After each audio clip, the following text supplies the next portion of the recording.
A person suspected of starting multiple wildfires in California is now arrested. We're going to have the very latest on that investigation and how firefighters are doing battling those massive fires. And coming up tonight at 6, a state union launching an advertising campaign against the state after the governor gives millions to the world's largest hedge fund.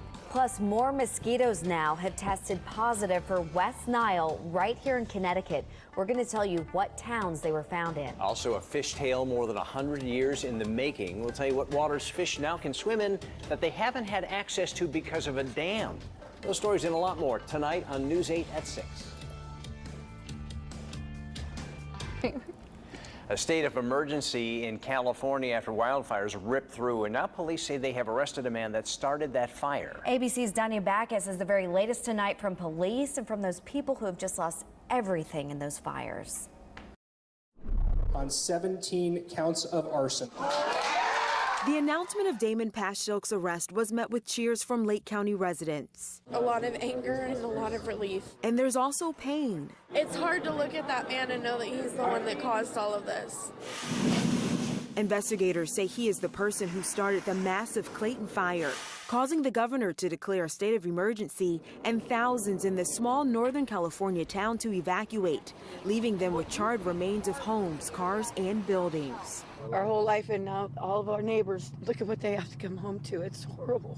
I sat in Lower Lake and watched it all burn while I was waiting. California officials allege Pashilk is a serial arsonist who started several other fires in the same area. It is a tragic day, however, when we identify any individual who intentionally starts a fire.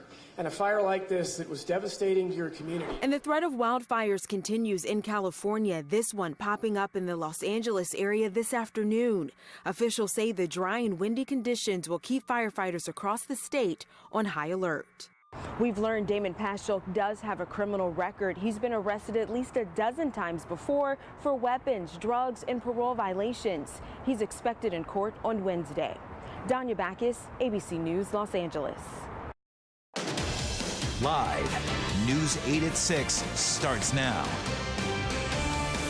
Breaking news we're following tonight. Several children hospitalized after being electrically shocked on an amusement park ride down on the shoreline. We've got a live report coming up. A Connecticut police officer opens fire on a man who they say was wielding a knife. We'll talk with the eyewitnesses who saw it happen. And after the state gives millions to the world's largest hedge fund, a state union launching an ad campaign against that move.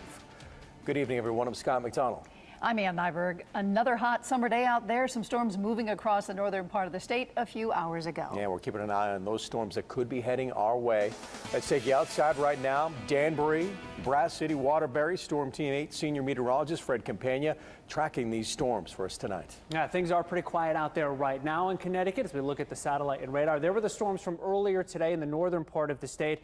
There is more action, though, off to our west. A line of storms right now in eastern Pennsylvania. And if we can grab the eastern edge of it, it's still about 100 miles or so from the western part of Connecticut, and based on how fast those storms are moving right now, about 2 to 2.5 hours away. So say 8:30 this evening would be when this line would move into the state. That is, if it can hold together. It will be coming at a time when the sun is setting and will be losing some of the juice that it's using right now to provide the thunderstorm activity in eastern Pennsylvania. So isolated thunderstorms are possible for us this evening, primarily from around sunset through the evening.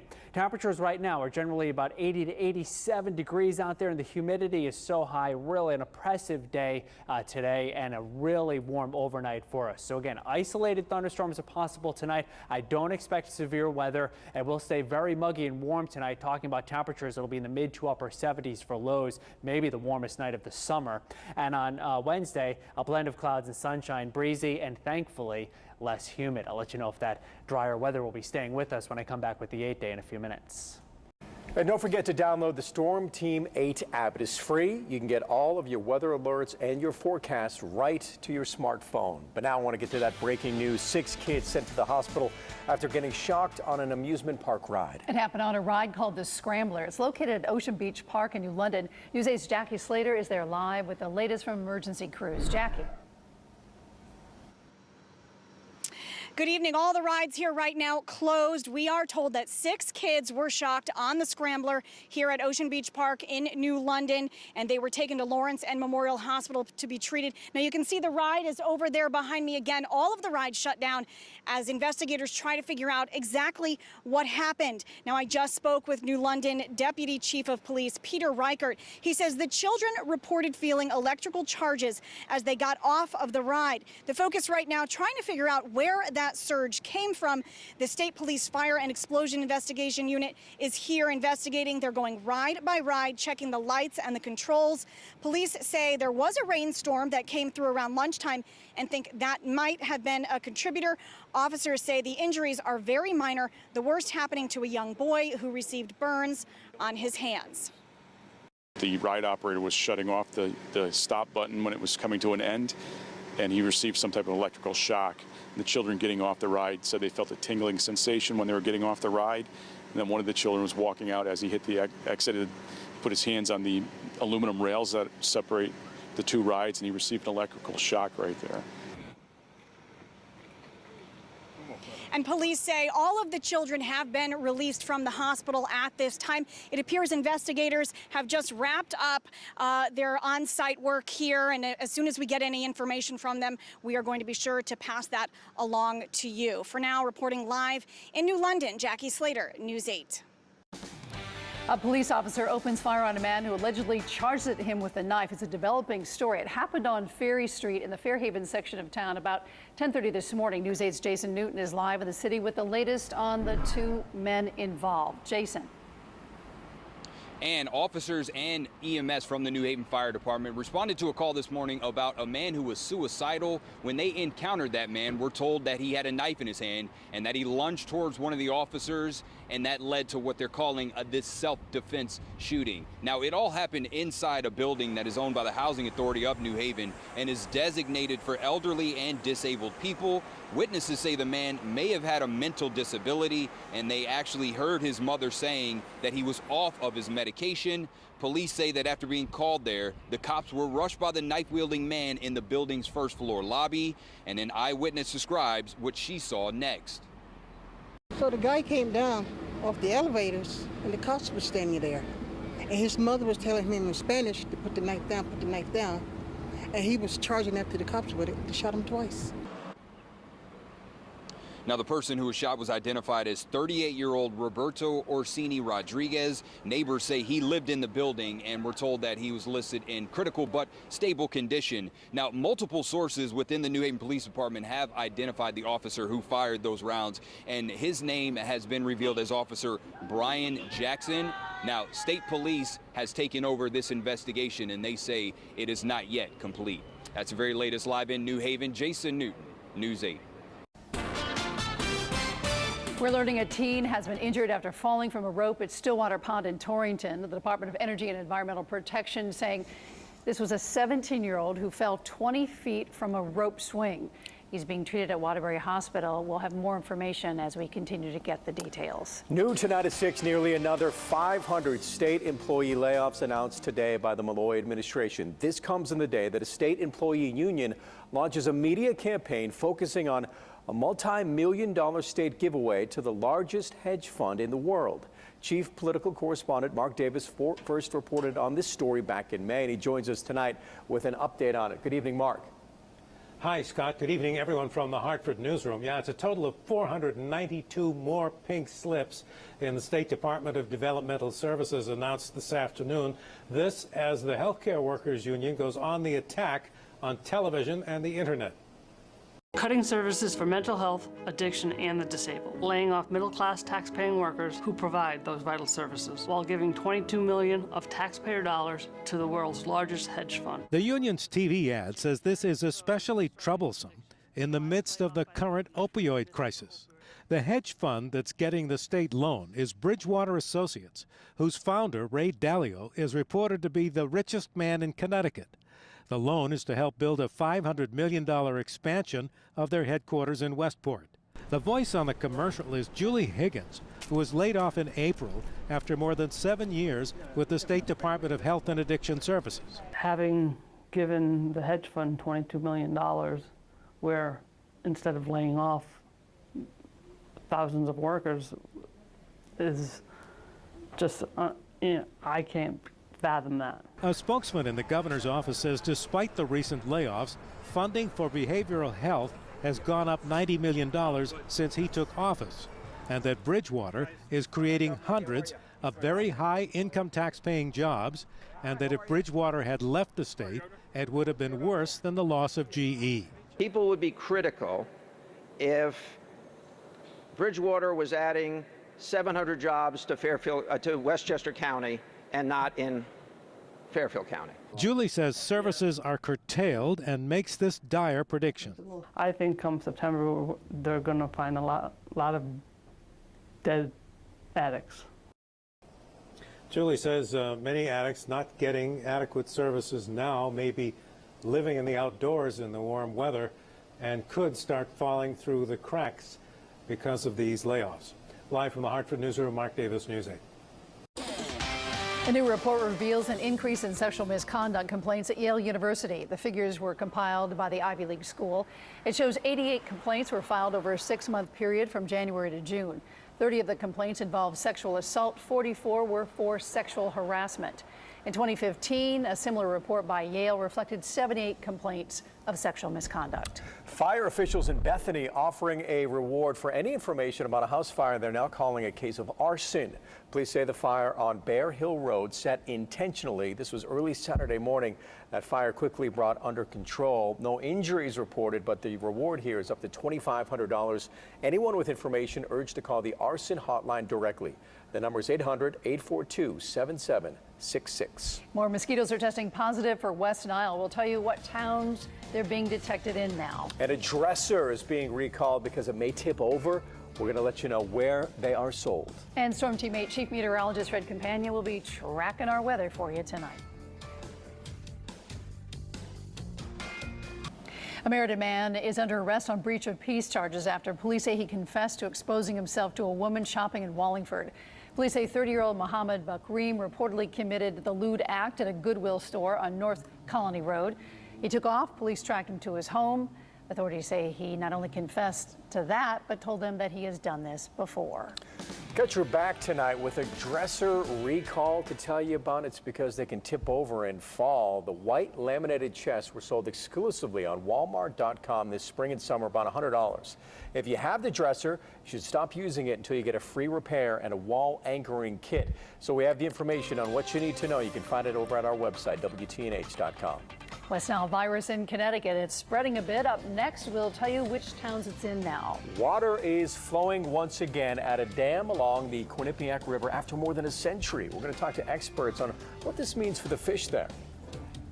And storms earlier today in northern Connecticut. Now we're tracking a line that's to our west. I'll let you know what to expect from that and when this oppressive humidity will break. Coming up next.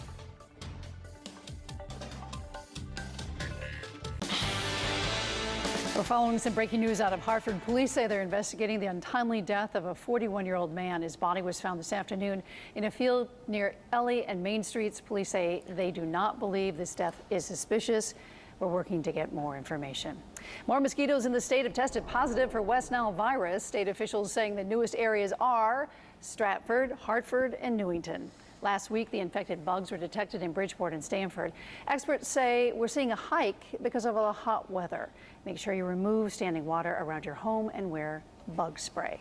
For the first time in 150 years, water freely flowing again along the Quinnipiac River in Meriden. Crews brought down an old dam today. News 8's Stephanie Simone spoke with a biologist on what the hope is for the local ecosystem there. It's taken 50 years to actually start replacing the lost resources. Cleaning up 50 years of Southington landfill filth while clawing through the Carpenter's Dam. It stood 150 years blocking the Meriden part of the Quinnipiac River. Got the feeling that, you know, the old boys just got together and just built it on a wing and a prayer, and we're finding all sorts of garbage that they threw into the concrete as it was setting up. It's just one part of a 4-part, $800,000 project by Save the Sound and the U.S. Fisheries and Wildlife. It will open up 17 miles of watershed an effort to get canoes out here paddling and more fish swimming. This will result in more fish coming back to the Quinnipiac River and coming back to places they haven't been in probably over 150 years. With this dam out, the fish can now get all the way up to their spawning grounds. Experts say there are some immediate benefits to opening this up, like the water temperature evening itself out. But in terms of seeing fish repopulate, well, that's going to take some time. Some of the fish will begin to find their way farther up. It's a process. It won't happen overnight. The old dam will be cleared by the end of the day. The earliest fish can be seen, like the American shad, blueback herring, and trout, would most likely be this spring. In Meriden, Stephanie Simoni, News 8. All right, I was shooting a story in Waterford today. We had some showers down there. Nothing severe, though. Yeah, more mist than hit today as far as the rain went. There were a couple of storms in the northern part of Connecticut, which were severe thunderstorm warnings at least, but they did not produce any damage. And here's a look right now at Middletown. Things are pretty quiet out there this evening so far anyway. We're looking at some clouds building over Connecticut. The temperature right now is in the 80s. It's about 80 for New London and for Lisbon, 82 Chester, 83 to 85 New Haven to Bridgeport, and still in the mid 80s up in Hartford County. Really humid out there. There are those storms which moved through early to mid afternoon and then out into eastern Massachusetts. Another line of storms though on the way. This is weakening some as it gets closer to us. Isolated to scattered thunderstorms are possible beginning at about, say, 7:30, 8 o'clock in the far western part of Connecticut and lasting through the evening. There is at least an equal chance that you'll stay dry overnight, if not a better chance that you'll actually not get a thunderstorm tonight, then receive some rain. Rain, of course, would still be beneficial with the drought conditions in Connecticut. Another line of showers and storms showing up off to our west. That's the boundary that divides us from the really tropical humidity that we have right now in the mid-Atlantic and the Northeast to some slightly drier weather anyway, which will be moving in for tomorrow and staying around through the end of the work week. So just typical muggy conditions for us for a few days to round out the work week, and pretty nice weather as well. Blend of clouds and sunshine tomorrow. The temperature making it into the mid to upper 80s. If it sneaks up to 90 degrees in Bridgeport, that would make it a 7-day heat wave, which would tie the longest on record, with the records dating back to 1948. In 2013, we had a 7-day heat wave. Current heat wave stands at 6 days. Blend of clouds and sunshine on Thursday. Very slight chance that there's a pop-up shower or thunder shower. Friday looks like a decent day, mostly sunny skies with a high close to 90 inland in the 80s at the shoreline. On Saturday, we'll stay dry or mainly dry. Again, the slight chance of a shower flaring up during the afternoon. Sunday, it starts to get muggier, but it won't be particularly warm on Sunday at the shoreline with temperatures in the low 80s and a southerly wind. And some rain arriving for us on Monday. That'll be followed, though, by some really nice weather in the middle of next week. So for tonight, chance of a thunderstorm primarily this evening. It'll be warm and humid overnight. Shoreline low temperature about 77. Inland maybe getting down to around 74. This could be the warmest night that we have all summer. And the weather wheel for tomorrow, temperatures warming up to 80 to 85 by 11 in the morning and not as humid. Still pretty warm though tomorrow afternoon, partly sunny with highs in the mid 80s. Pretty nice beach day tomorrow, 78 mid-morning up to about 85 though during the afternoon. Kind of a gusty breeze for us out on Long Island Sound, wind out of the west at 10 to 25 knots, seas of 2 to 4 feet, high tide between 8:45 in the morning and 11:15. Here's Shoreline 8-day forecast. Thursday, more clouds than Wednesday. Friday and Saturday, though, looking nice. Trending cooler by late in the weekend. And after some rain on Monday, nice weather in the middle of next week with highs around 80. All right, not too bad at all. Thanks so much. Thanks, Fred. Time for sports. Here's John. Live, this is Sports Edge, sponsored by your local Connecticut Chevy dealers. What an Olympics it's been so far for the United States. Gets better by the day, too. Today, Simone Biles cemented her place in Olympic history. The American gymnast won another gold, her fourth, with a dominating performance in the floor exercise. Biles won 5 medals in Rio. Right now, the U.S. women's basketball team is playing Japan. Gino Auriemma's ladies have the first half lead as they approach halftime. Here's a look at the latest medal count. The United States way out in front with 83 medals. 28 of those are gold. China is next closest with 48 total. followed by Great Britain with 45.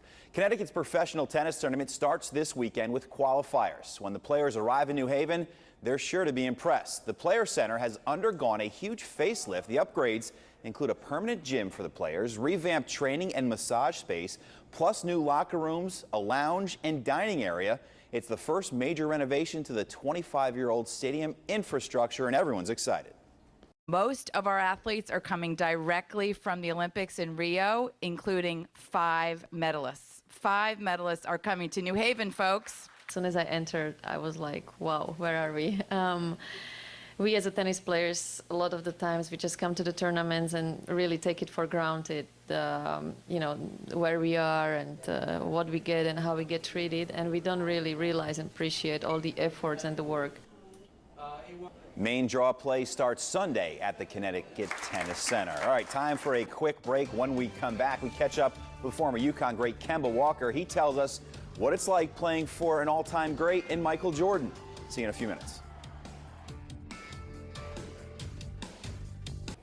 Who can ever forget the magical run Kemba Walker had at UConn, putting Jim Calhoun's Huskies on his back in 2011 and winning a national title. Walker was back in town this past weekend helping his former college coach with his charity weekend. Walker has 5 NBA seasons under his belt right now. He's become the leader of an improving Charlotte Hornets team who's owned by Michael Jordan. These two have gone at it too on the court before, MJ helping mentor Walker, but can his airness guard this, the patented Kemba step back? Can he guard a step back? I'm not sure about that. I don't know about right now. A few decades ago, maybe. MJ is my guy. You know, he's really fun to be around. He's an unbelievable owner. You know, I remember me, before going to the organization, I've seen really bad reports about him, and man, you can never judge a book by its cover. I don't think it's everything I thought it would be. I think it's everything I dreamed it would be. Walker just finished the first year of a $48 million deal, and he's one of those guys, such a good guy. You wish him all the success and good things that are happening to him. Yeah, definitely. All right, John, thanks so much. Okay, over to Fred now. Isolated storms possible overnight tonight. That temperature is not going to get much below 80 tonight, so keep the AC cranking. Looking ahead to the weekend, looks decent. Won't be as hot or as humid as last weekend, although it will get somewhat muggy on Sunday. So Saturday, a chance of a spotty shower. Now, at this point, it looks like the best chance of that would be midday into the afternoon and away from the shoreline. Not a real humid day, about 85 on average, a little cooler than that at the shoreline, a little bit warmer inland. Sunday, a blend of clouds and sunshine. It starts to get muggy as the wind comes in out of the south on Sunday, but it looks like it'll stay dry through the day with the chance of rain coming in Sunday night and into Monday. So overall, at this juncture, still pretty early, the weekend is looking pretty nice. There we go. Right. Thanks so much. All right, that's our time. Thanks for watching. Remember, you get the latest news, weather, traffic anytime online at WTNH.com. See you later. Good night.